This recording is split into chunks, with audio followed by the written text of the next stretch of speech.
Olá, boa noite. Você vai ver hoje no Segunda Edição. Porto Alegre. Conselheiro tutelar é investigado por exploração sexual e aliciamento de menores. Homem frustra tentativa de assalto com armas falsas no interior.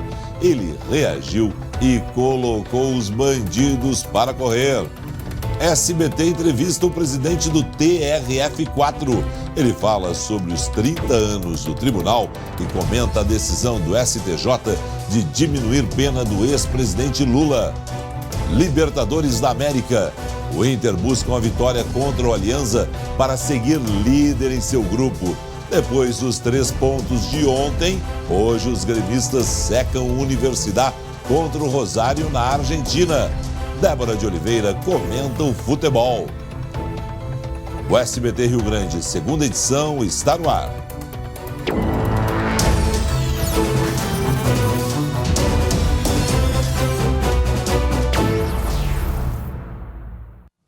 Uma notícia daquelas que escandaliza a todos nós.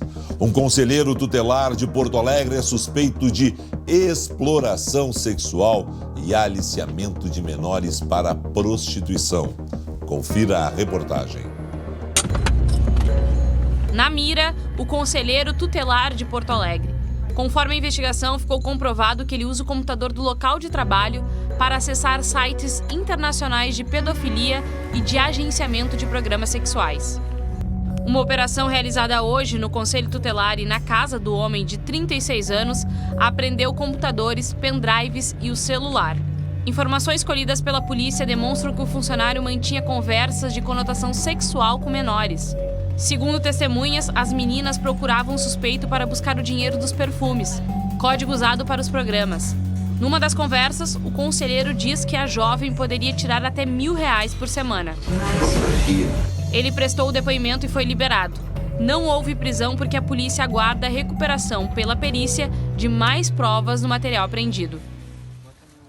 Confirmadas todas essas denúncias, isso tem que ser um agravante na hora da pena de uma pessoa como essa, que se traveste de herói da comunidade, de conselheiro tutelar para auxiliar crianças e jovens e usa essas crianças e jovens, alicia elas.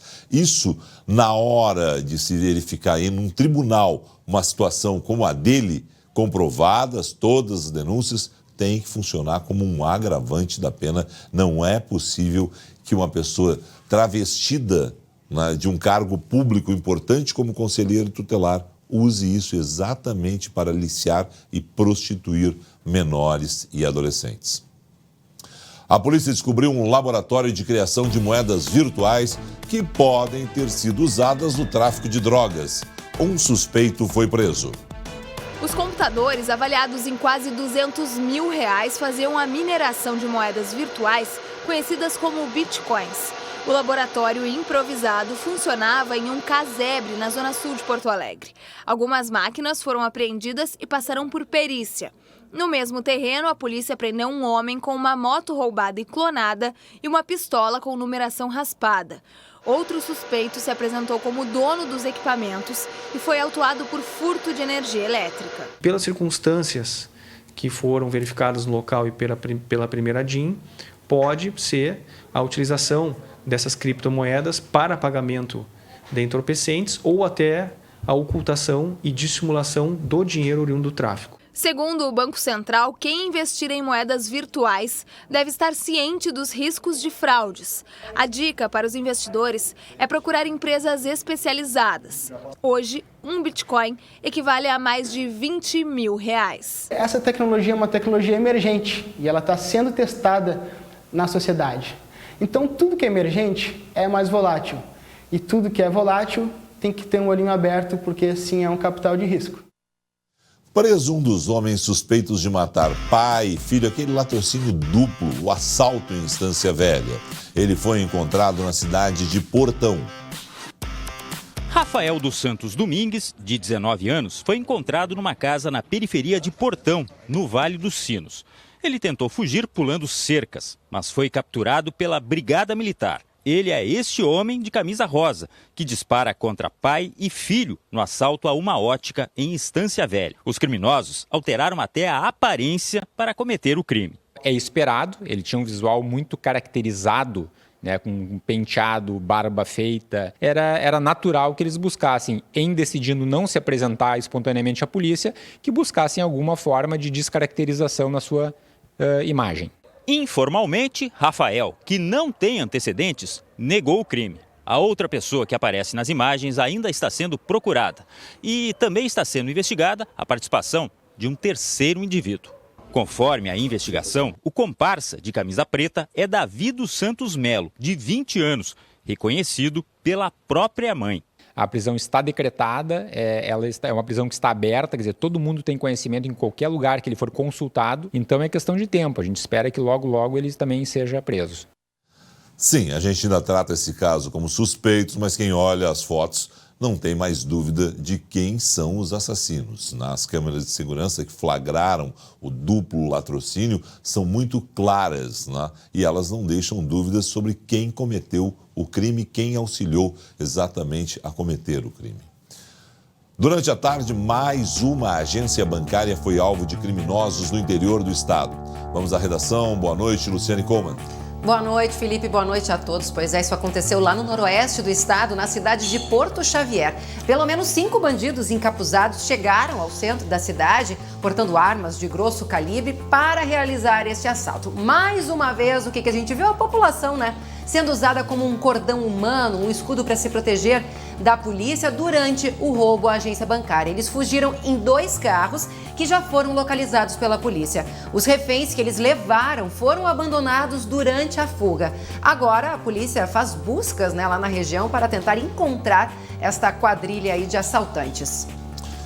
Bom, e um caso que a Lu acompanhou ontem ao vivo na Assembleia Legislativa, infelizmente a gente não colocou ao vivo aqui a votação, foi logo depois do término da segunda edição, mas foi aprovada por 40 votos a 13 o projeto que retira da Constituição Estadual a exigência de plebiscito para privatizar empresas estatais. O texto precisa ser aprovado em 2 turnos com intervalo de 3 sessões. Isso significa que a proposta deve voltar ao plenário e, mais uma vez, precisará ter apoio de pelo menos 3/5 dos deputados. Lá pelo dia 7 de maio é a previsão, são necessários 33 votos. Com isso, há uma garantia já na Assembleia de que o projeto será votado em 2 turnos e passará nos 2 turnos com tranquilidade, permitindo ao governo Eduardo Leite que faça aí a privatização de CRM, CE e Sulgás.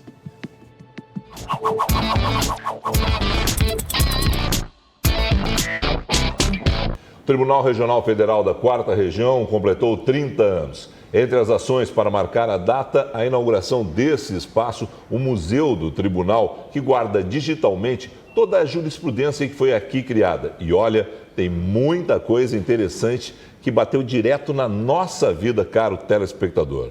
Conosco, o desembargador Thompson Flores. Mas primeiro uma pergunta de ordem pessoal, desembargador. Por que o direito?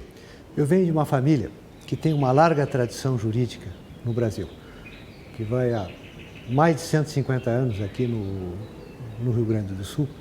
O meu trisavô foi o fundador da primeira faculdade de Direito do Rio Grande do Sul, hoje Faculdade de Direito da URSS. Foi o fundador e o principal fundador e o primeiro diretor.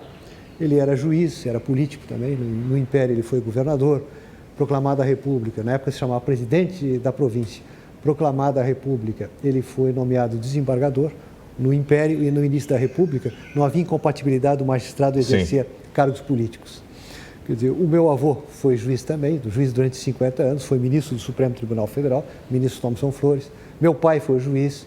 Quer dizer, então nós temos uma larga tradição na área jurídica. Isso aí, praticamente, eu fui encaminhado, vamos dizer assim. Bom, sendo assim, eu não vou nem lhe perguntar por que magistratura, então, né?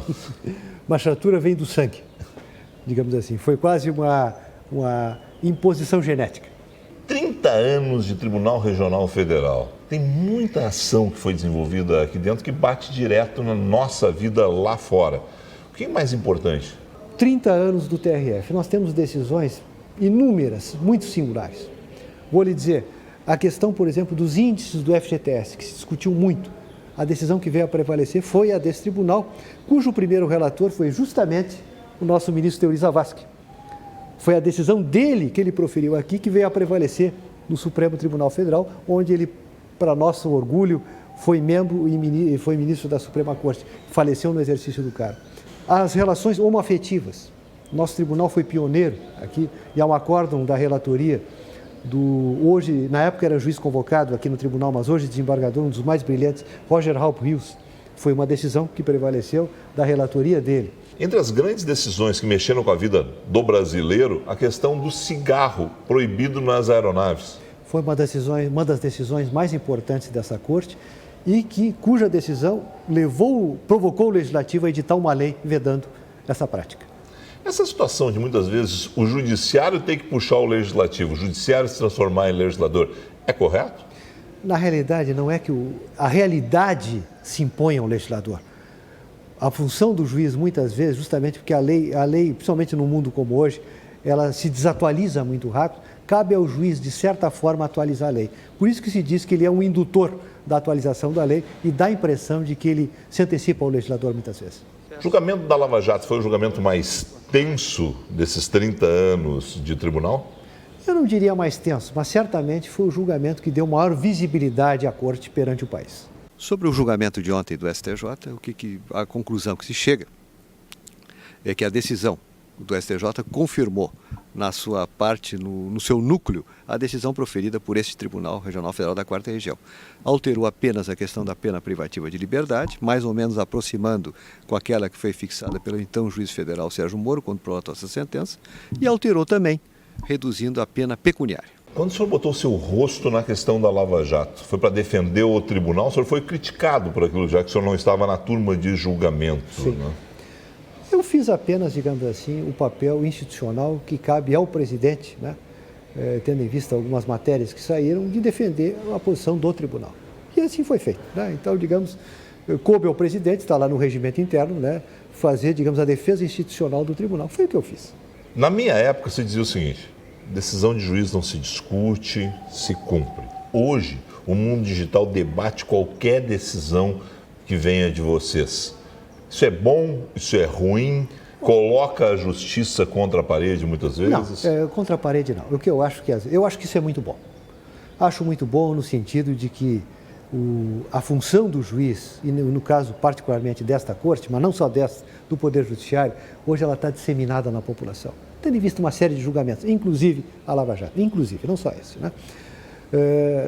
Isso dá uma visibilidade muito grande. O meu avô, que foi juiz 50 anos, ele dizia há 30 anos atrás, que uma das coisas que mais impressionava ele é que na população norte-americana, as crianças desde do colegial conheciam já noções da Constituição e do papel da sua Suprema Corte. E ele desejava, que era um sonho dele, que isso um dia chegasse no Brasil. Bom, de certa forma chegou, através dessa revolução digital. Esse conhecimento disseminado que nós temos nesse aparelhinho aí, o celular, pela internet, da função do Poder Judiciário brasileiro, eu acho isso muito bom.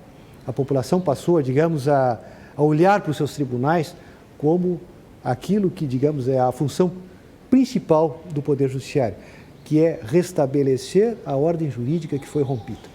Quando se mata um cidadão, quando um contrato é descumprido, quando algo é furtado, rompe-se, digamos assim, a ordem jurídica, ela sofre um abalo. Cabe ao juiz restaurá-lo. Essa é a grande missão do juiz. Doutor, muito obrigado ao senhor. Sucesso. Foi uma honra ter participado desse programa. Parabéns.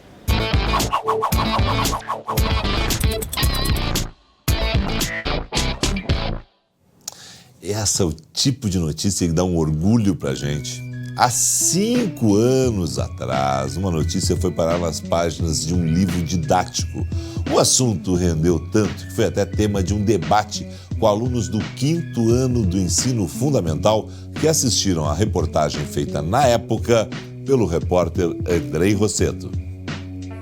Gente curiosa para conhecer 2 personagens de uma história que aconteceu 5 anos atrás. Eles acharam que era uma coisa esquecida e esse mês está completando 5 anos da reportagem. Em abril de 2014, o SBT Brasil mostrou o exemplo de honestidade do Marco Antônio. Na época, o destino dele e da corretora de imóveis Carine se cruzaram em uma parada de ônibus de São Leopoldo, na região metropolitana de Porto Alegre. Ela passou muito rápido, né?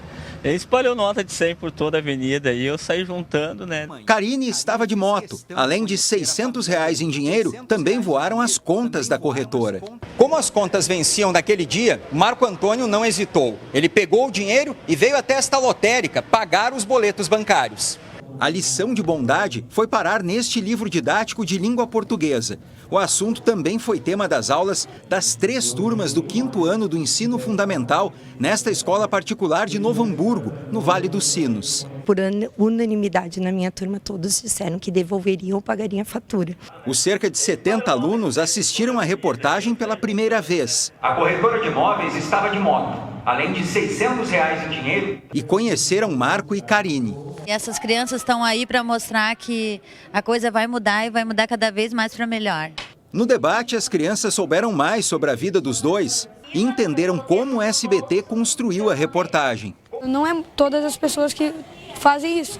Quase todas as pessoas ficam com dinheiro para elas e rasgam a conta. Muita gente nesse país nunca faria isso por falta de caráter. Além do exemplo de honestidade, o final dessa história rendeu novas amizades. É bom saber que eu plantei uma sementinha que está dando fruto aí e eu fico muito feliz. Espero que todas as crianças do Brasil inteiro possam seguir isso de exemplo. Quanto mais exemplos seguirem, continuarem fazendo o que o Marco Antônio fez, melhor para todos, né, para o nosso futuro. A gente viu rapidinho ali o Andrei sentado, porque o Andrei era a terceira figura dessa história. E é uma das coisas mais bacanas, a luta sempre na rua também, né? Ser contador de histórias. E quando as histórias são boas, nos dá um prazer maior ainda de ser repórter. E belíssima a gente guarda história para sempre, essa, né, Felipe? Belíssima essa história, belíssima verdade, mesmo. belíssima mesmo. Que É o bom tipo de história que a gente guarda, né? Eu tenho certeza que o Andrei nunca esqueceu dessa história que ele contou. Eu tenho algumas histórias assim que eu já contei ao longo aí da trajetória que, olha, são inesquecíveis. E o legal é que essas crianças também não vão esquecer dessa história e vão levar isso como exemplo. Bom, a Lu, gente aprende junto, elas aprendem também. com certeza. O melhor exemplo, melhor é o exemplo, né? Exatamente. Porque aí a pessoa vai mesmo. Lu, e o tempo? Bom, vamos falar então sobre o tempo, Felipe. Olha, um sistema de baixa pressão começa a se formar entre o Uruguai e o Rio Grande do Sul, ou seja, mais nuvens e instabilidades na região da fronteira. Amanhã, então, risco de pancadas de chuva e trovoadas ali na fronteira com o Uruguai. Alerta de chuva forte lá no oeste e na metade norte, sol e um pouco ali de calor. Aqui em Porto Alegre, sol e nuvens. A chuva chega no fim do dia, máxima de 27. Na sexta, a instabilidade avança sobre todo o estado, risco de chuva forte e no sábado segue a chuva. Só no domingo é que chega uma massa de ar seco e frio.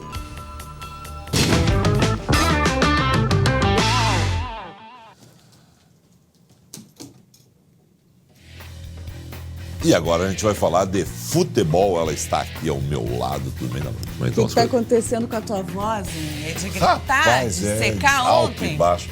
Sabe que eu fui no cinema porque eu já sabia que o Grêmio ia ganhar atropelado. Ah, sabia? Eu acredito no Renato. Ah, é? Eu acredito no Renato. Olha, a gente vai estar com febre aqui. Não, eu acredito no Renato. O Renato é um baita cara, baita treinador. E tem o Cebolinha lá. Ô, Felipe, eu tô com o celular na mão, não é por imprudência, não, porque eu acho que aqui é o nosso momento de trabalho. Mas eu tô com o celular na mão porque tá acontecendo um jogo nesse momento que é muito importante pro Grêmio. Tu diria assim que tem gremista que tá mais preocupado que eu que tava ontem. Eu acho. Mais. Até porque a missão de ontem foi cumprida, né? 2 golaços do Cebolinha Everton. é demais, cara. O pessoal do centro do país, né? O Danilo não vai gostar do que eu vou dizer. Discute o Tite convocar o Everton e não convocar o Dudu. Mas depois desses dois gols aí, a gente entende, né? Por que é o Everton que é o convocado pelo técnico Tite e não o Dudu. Tá com um pezinho já na Copa América o Everton. Tá 0-0 o jogo do Rosário Central contra a Universidade Católica lá na Argentina, né? Esse jogo é muito importante para as pretensões do Grêmio, que mesmo dependendo apenas de si para se classificar para as oitavas de final da Libertadores, né? Na próxima semana tem o jogo em casa contra a Universidade, vai ser um confronto direto. E aí, dependendo do resultado hoje lá na Argentina, um empatezinho é suficiente na última partida. Eu sei que O Grêmio em casa está muito forte, está empolgado, né, com os últimos momentos, mas realmente uma ajudinha hoje do Rosário Central não é uma má ideia, tá? Dizem até que uma mala branca foi para lá, Vou viu? dizer o seguinte, para dar uma ajuda extra aí pro pessoal da Argentina. Não precisa, vai atropelar o Universidade na Arena na próxima semana. O Inter tá para tudo pronto para jogar. Paulo Guerreiro, Deus Paulo, está em suas terras. É um jogo histórico para o Guerreiro, né? O Inter pode já estar sem pretensões na Libertadores, já está classificado, tranquilo para a próxima fase, quer a liderança do grupo, né? As melhores colocações, isso corre o risco de dar um Grenal, inclusive na próxima fase, dependendo da classificação do Grêmio em segundo. Mas para o Guerreiro é um jogo à parte, porque é a primeira vez que ele enfrenta um clube peruano por um clube, né? Lá no país dele e principalmente o clube que o revelou nas categorias de base. Ele nunca jogou de forma profissional no Alianza Lima, mas foi lá na base que ele foi formado. Vendido pro Bayern. Débora, deixa eu dizer o seguinte, não vai ter Grenal na próxima fase. Não? Vai ter Grenal em Santiago, no Chile, no final do ano. Ah, bem que podia mesmo, né, Felipe? Olha, Vamos eu tô achando que teus todos para o Chile. Estão dando certo. Tá bem? Eu falo sempre o nome de Rede H Farma de Farmácia, vou botar Bota o celular aqui. Eu seguro o celular. Segura o celular. E aí? É porque a minha mãe bota vai, aqui, né? Vai.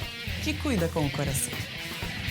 Voltamos daqui a pouco com as informações sobre essa tentativa de assalto que aconteceu em Portão. Um vereador reagiu e colocou os bandidos para correr.